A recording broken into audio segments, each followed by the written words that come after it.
Hi guys, and welcome to the first episode of Bookish Beetle, a show where I'm going to talk to you guys about books, something that's very near and dear to my heart. For the first episode, I'm going to start off pretty easily. It's not going to be anything too difficult, anything too highbrow for anyone. It's going to be comic books, graphic novels, things of that sort.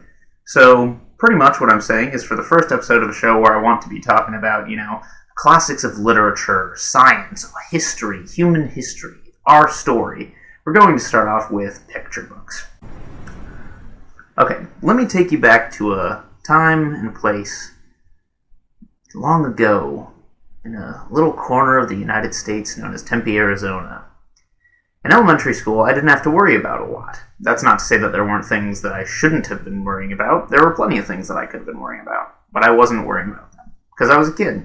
That's how it works. What I was concerned about, however, was Naruto.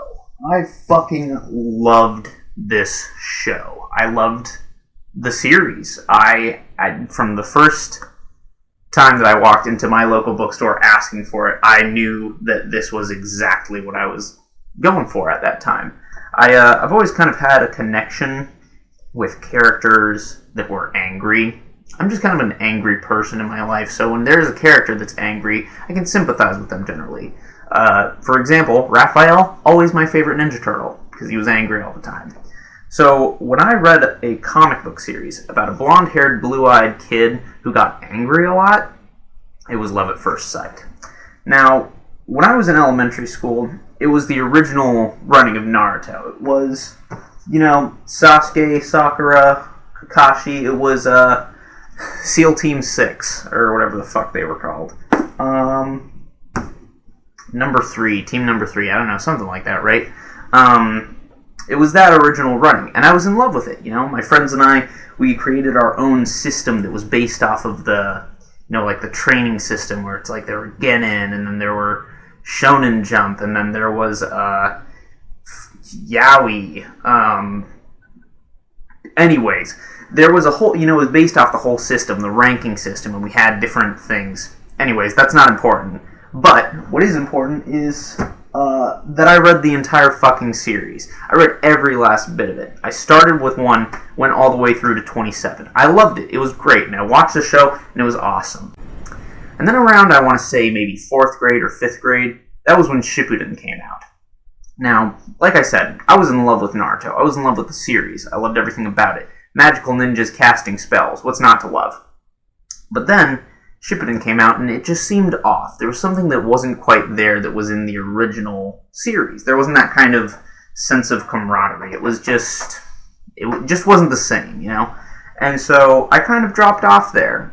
Since then, I have read the series. I thought that it was pretty decent. Nothing to write home about. I still own all of the originals, as you can see by this big old stack of them. 1 through 27. All 27 volumes of them. Highlights from the original run for me are the whole Hidden Mist arc. I thought that was fantastic. Zabuza is still one of the best villains in the series, I think. The Chonin exams are also another big highlight from the series for me. Gaara is one of my favorite characters, probably also because he's just like an angry, angsty dude all the time as well. So I think that I kind of sympathized in that regard. So after Shippuden came out and I kind of lost interest in Naruto, the next series that really grabbed my attention was Bone the series. It was a great series. From the first time I read it, I adored the main character. I thought the whole series was great. The characters were really interesting.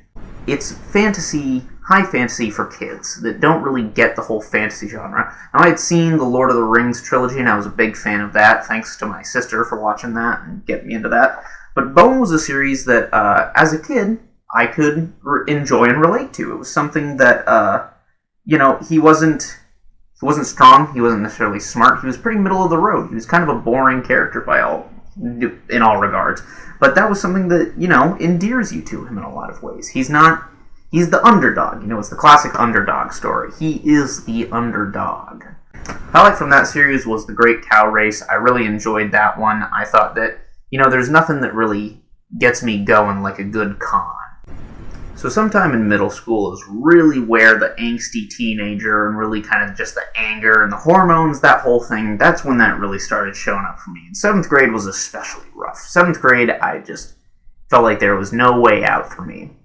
And so what I did, instead of, any number of things that I could have done, I read Calvin and Hobbes. Now, it seems kind of like a weird thing to start picking up in middle school. I felt like reading Calvin for me was something that it expressed the anger that I felt, kind of just the baseless animosity that I felt towards existence. It was directionless. It was just chaotic. It was unpredictable. And I think that was a lot of what Calvin and Hobbes represented to me. And it was also the first time that I kind of got to look back at my childhood through rose-tinted glasses and say, hey, things weren't that bad back then. I would much rather be doing that now than what I'm doing here. I think that's a lot of what Calvin and Hobbes represented to me, kind of coming into those teenage years. It was a nice look back on being really young, because you're still young as a teenager, but it was a look back before I had to worry about, really school and high school and friend groups. It was just a simple summer romp and a riot. Sometime at the beginning of high school, when the hormone tide started receding, I was left with this sense of directionlessness. I didn't really have any goals. I was kind of expected to start making decisions for my own, which I was fine with and I was happy doing, but it left me with a lack of purpose, a lack of directive. There wasn't really anything that I felt that I didn't really have any goals. I didn't really have anything that I was planning to do with my life. I was just kind of in this middle part where I didn't know what to do. And that is where the Peanuts comes in. For me, Peanuts speaks volumes about where I was at that point in my life. For me, I was Charlie Brown. I think we all feel that sometimes. We all feel like a bit of a Charlie Brown. Things just didn't seem like they were going my way. I just didn't have anywhere that I was leaning towards. I didn't really have any interests. I just kind of was there, and I felt less like I was in control of events, and more that I was the person experiencing events as they come. This last year has been pretty rough for me, and most of the time, I didn't really feel like laughing. But when I did feel like laughing again, I turned to Gary Larson's The Far Side. Far Side is really like a time capsule to me. It shows me an era that I wasn't super familiar with, that I wasn't a part of, and it gives you a good insight into how things were back then. It gives you a good insight into the way that we saw the world. Far Side is a combination of puns and wordplay and really just clever humor.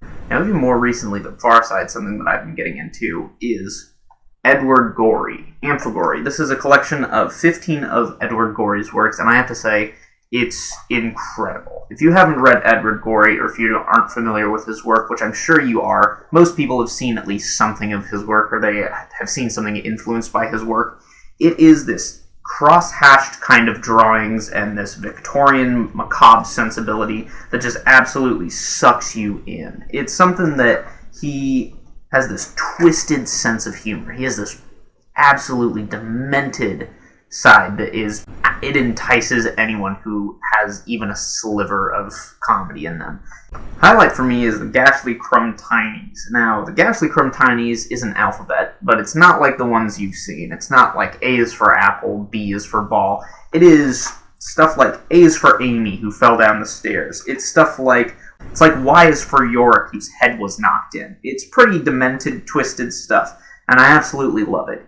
Okay, well, I think I've embarrassed myself enough for the first episode. I didn't really have this scripted. I just kind of sat down in front of a camera and just started speaking. I think the next time that I do this, I'm definitely going to write a script because I just end up rambling. I think I want to wrap up the end of this video by saying thanks for watching. I hope to be posting more videos in the future. I have the plan to post 12 videos in a year. I'm hoping to stick to that goal. There might be more. I don't plan on there being less, but, I don't want to make any promises.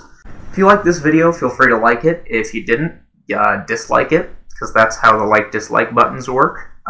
Post a comment if you have something you want to say. Subscribe if you want to do that. This is really just a video to help me kind of get a feel for what I'm doing. I didn't really script it. I just kind of sat myself down in front of a camera and just started talking about books that I had read in my life, things that had gotten me into reading.